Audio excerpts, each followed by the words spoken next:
Welcome back, everybody. In this video, I'm going to show you how you could use an override filter inside of a measure, which is the kind of thing that will get everybody to look at you askance if you're at a DAX cocktail party. It's the kind of thing you can do, but nobody does. And with good reason. What I'm about to show you will make your code very difficult to read. However, it will not make it execute any worse.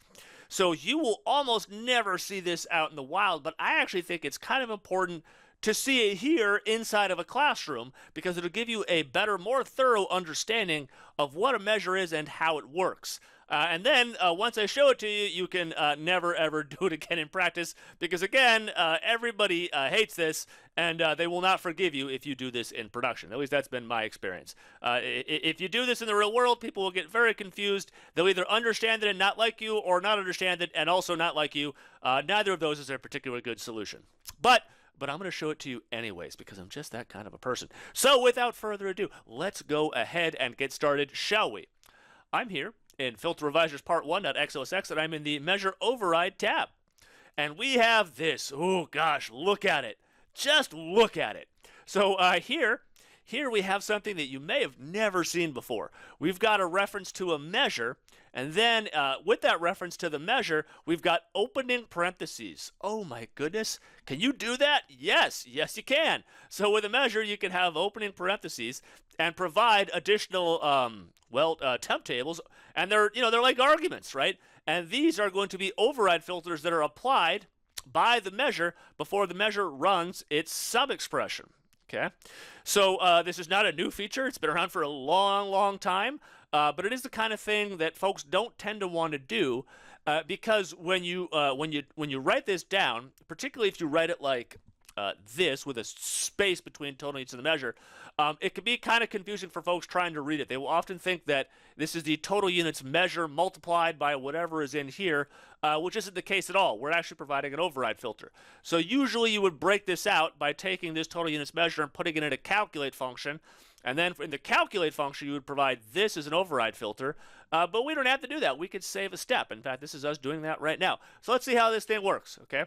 So what are we saying right here? We're saying that we're going to invoke the total units measure defined in the model, right?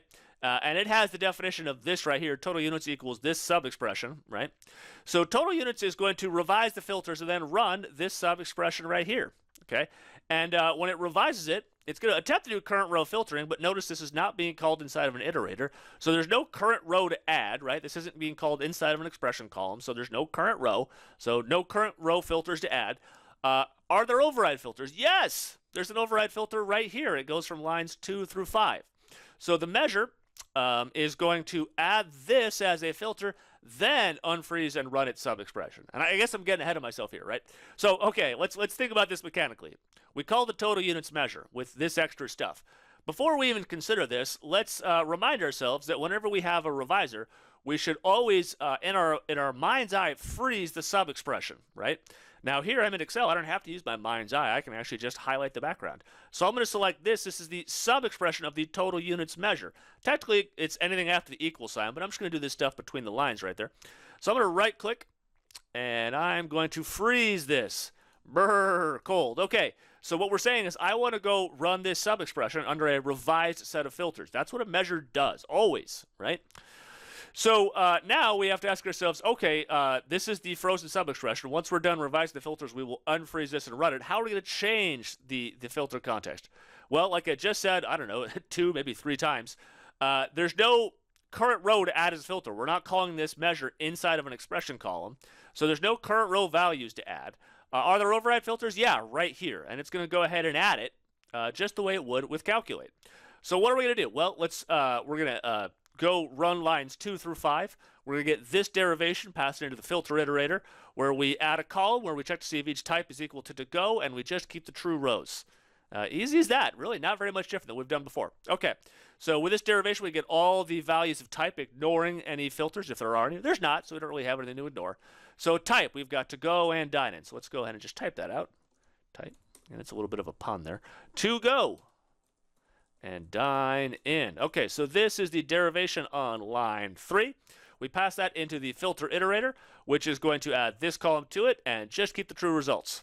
And I've already done the hard work, so when I type in EXP and I hit enter, We see for each and every row, we've already got that formula in there. Check to see if that row's type is equals to go. We get a true right there because that is to go. We get a false right there because that's dine-in. And so what are we going to keep? We're going to keep the true row. So the filter iterator will produce a temp table that looks like this. Type equals to go. Easy as that. Okay. So now the measure is going to take this temp table right here and add it to the filter context. So let's go ahead and move it. And I'm going to hold down Control and let go to make a copy of it. It's slightly more accurate to say I move it than make a copy of it, but I like seeing it in both places, both there and there, okay? So the total units measure has taken this temp table that was provided to it as an argument, added it to the filter context. Now it can unfreeze its sub-expression and run it because we've got this new revised filter context. This is easy, so here's the sub-expression right there for the total units measure. I select this. Let's go ahead and unfreeze it, throw it in the microwave for 30 seconds. Okay, good. There's that little puddle behind it. This is the sub-expression that now that we're done revising the filters, we can go ahead and run this. What are we doing here? Well, you've seen this many, many times. Go get all the visible rows of mini, add this column to it, and sum up the results. So, hey, the filter context is type equals to go. I forgot to do this part. So let's set this to type equals to go. Right? So this sub-expression happens in this filter context. So these are the rows that are visible. Okay, so let's go get all the visible rows of mini, which is just going to be the to-go rows. Control-C to copy. Come on down here. Control-Alt-V to paste special values, and go ahead and click OK. There we go. So now there's the result of the derivation on line 4 right there. We pass it to the SumX iterator, which adds this expression column to it, sums up the results. So I'm going to click right there. I'm going to type in EXP. I hit enter, and I've already done all the hard work. So for each row, we get that row's units. So we get 2, 1, 3, and 2. And it's going to sum up that expression column because this is the subx function. Well, goodness, what is this? I should probably be able to do this by memory from now. But it's a sum of those right there. And if I sum all those up, I get 8. Okay? So this 8 is the actual answer, right? It's what the total units measure is going to return. But before it does it, it's actually going to clean up after itself because measures are revisers and revisers are excellent roommates, which means they clean up after themselves. So the total units reviser revised the filter context to make it look like this. Before it returns the value, it's going to clean up after itself. So it's going to set it back the way it found it. So it added this filter for to go. So it's going to set it back just like that. Okay, the measure's done cleaning up after itself, and the number 8 is returned. And that is the result of running this snippet of code right there. Let's go ahead and see one more example. Oh, let me clear this filter. Clear that filter right there. There we go. All right, one more thing. This is going to be you're going to see this twice in your career, and you're never going to see it again, right? But it's worth exploring. Okay, so in fact, I'll go down one more line just to give us some more space. So, similar to before, we are going to call the total units measure, and we're going to provide an override filter using these parentheses and this thing that's like an argument right there, right? It's almost like the measure is a function, right? It's kind of is. Like it's not, but it really almost is, right? It's, we're going to run the instructions, and we're going to pass in this override filter. Okay, so we're calling the total units measure. And a measure is a reviser, which means it's going to revise the filters and then run a sub-expression. It always attempts to revise the filters, even if it ends up not doing anything. Okay, so before it revises the filters, though, let's go find the sub-expression and freeze it. There we go. Here's the total units measure. It's defined in our data model, right? So I'm going to go ahead and select that right there. I'm going to right-click, and I'm going to go ahead and set the background of this blue color. Okay, brr, cold, it's frozen. For the total units measure, everything past that equal sign technically, but I'm just going to do everything between these green lines right here because it's a little easier to see. This is the sub-expression of the total units measure, right? It's the formula for total units. It's the thing that's going to run after total units revises the filters. So total units wants to run this, but it's got to revise the filters first. So the first thing it's going to do is it's going to check for any values at the current row, right? So if we were calling total units as part of an expression column definition, well, then it would be evaluating within a row, and so the total units measure would add any values of the current row to the filters. But we're not. This isn't being called inside of SumX or MaxX or anything like that, or even inside a filter, right? So this is not being called inside of an iterator. Therefore, there's no current row value to add as a filter, so we don't have to do any current row filtering. Done, right? Nothing to change. Are there override filters? Yes, in this weird example, we're actually providing an override filter to the measure. It's everything in there inside the parentheses. We could have a comma and have 2, 3, 4, 5 of these if we wanted to, or 99 or 1,000 or however many to let you add. But here we've just got the one. Here we've just got the one. This is the override filter that we are providing. So we have to go revise the filters with this override filter. Okay. Well, this is the code right here. This is going to produce a temp table, which the measure will add as a filter. Let's go ahead and get that temp table. It's going to get it, we're going to perform this derivation, go get all the values of dish, visible or not. That's what the all function does. Pass it into the filter iterator, which is going to add an expression column for each and every row. Check to see if that row's value is equal to, for dish, is equal to pasta, and just keep the true rows. Okay, so on line 3 here, we go get all the dishes. Now, we're using the all derivation, which would ignore any filters in the filter context, but there aren't any, so there's nothing to ignore. So what are the different dishes? Well, we've got pasta, burger, and then salad. So I'm going to come over here. I'm going to type in dish. We're going to get pasta, burger, and then salad. Okay, so that's the result of the derivation there on line 3. We pass it into the filter iterator, which takes this temp table, adds this column to it, and just keeps the true results. Okay, so here's the definition of the expression column. If I type in EXP, I've already got that pre-populated, so I hit enter, and boom, what do we get? Well, for each and every row, check to see if that row's dish is equal to pasta. We get a true right there because pasta equals pasta. Burger does not equal pasta, so we get a false. Salad does not equal pasta, so we get a false.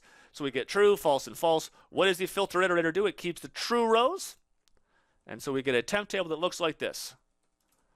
Dish equals pasta. There we go. So this is the temp table produced by lines 2 through 5 right there. Okay.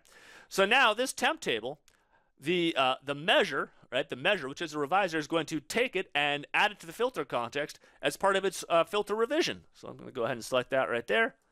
Left click and drag. Now I'm going to hold down Control, get a little plus symbol, and when I let go, I'm going to make a copy, right? Now, it's more accurate to say that I move it rather than make a copy, but I like seeing it in both places. So here's the temp table as it was produced, and here it is sitting in the filter context because the total units measure added it. It revised the filters by adding this to the filter context. This is now our new revised filter context. There were no current row values to add. There was an override filter. There it is. We've added it right there. The total units measure is now done revising the filters. It could go ahead and unfreeze and run its sub-expression. We'll go ahead and select the sub-expression right there. I'm going to right-click, and we're going to make this sort of a dark gray color. Throw it in the microwave for 30 seconds. Okay, we've unfrozen the sub-expression because the filters are revised. We can now run this sub-expression. I should set the filter equal to dish equal pasta. I'm very bad at that. You may have noticed that. Okay. There we go, pasta. So we just got the pasta row. So this is what the mini table looks like with that filter in the filter context. Okay, so go get all the visible rows of mini, add that column to it, sum up the results.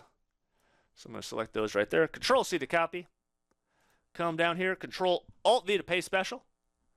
Click on Values and hit OK. That's the result of derivation on line 4 of the measure right there. We go get all the visible rows of mini, which is just the pasta rows because we added that filter for pasta. Okay. Now what are we going to do? Well, we're going to pass that into the sum iterator, which is going to add an expression column with that definition on line 5 and sum up the results. So I click right here, I type in EXP. I've already done all the hard work when I hit enter, right? For each and every row, we get that row's units. So we get 2, 1, and 2. And now the sum iterator is going to sum up that expression column equals sum. And 2 plus 1 plus 2, you could probably do that in your head, but I'm lazy, so I'm going to have Excel do it for me. I hit enter and I get 5. Now 5 is going to be the answer, right? But before we celebrate, before we pop that champagne bottle, the total units measure, because it's a revisor, and revisors are good roommates, it's going to clean up after itself. So the actual answer is going to be 5. It wants to return it, right, to the code right here. But before it does, it's going to clean up after itself. So let's go ahead, just like that. Control-C. So this is what the filter context looked like after the measure revised it. And so it's going to set it back to the way it found it. Control-V right there. There we go. That is exactly how that measure found the filter context. It's done cleaning up after itself, and the actual answer is the number 5, right? Is the number 5. Okay, so I've said before, and I will say again, in production, you should almost never do this. I can't think of a good example of why you want to do this, but the reason is because it is hard to read and creates confusion in the other people reading your DAX. Performance-wise, there's nothing wrong with this, nothing at all. And I think it's actually very useful to see it because it will remind you that measures are revisers. They could do anything that any other reviser can do, right? So just like calculate, they can perform current row filtering. You already knew that, but they can also add override filters, just like we've got right here. So there's really very little difference between calculate and a measure, other than with a measure, the sub-expression is predefined in your data model, as opposed to calculate, where you have to provide it in the first argument. Otherwise, they're very, very close. So the more you understand about DAX, you just see that there's less and less things to understand. It's really a small number of working parts. Okay, so you've seen it, right? You're part of the exclusive club. Now, don't go and write it, but you know a little bit more about how measures work. So I sure do hope that video was helpful, and I will see you in the next video.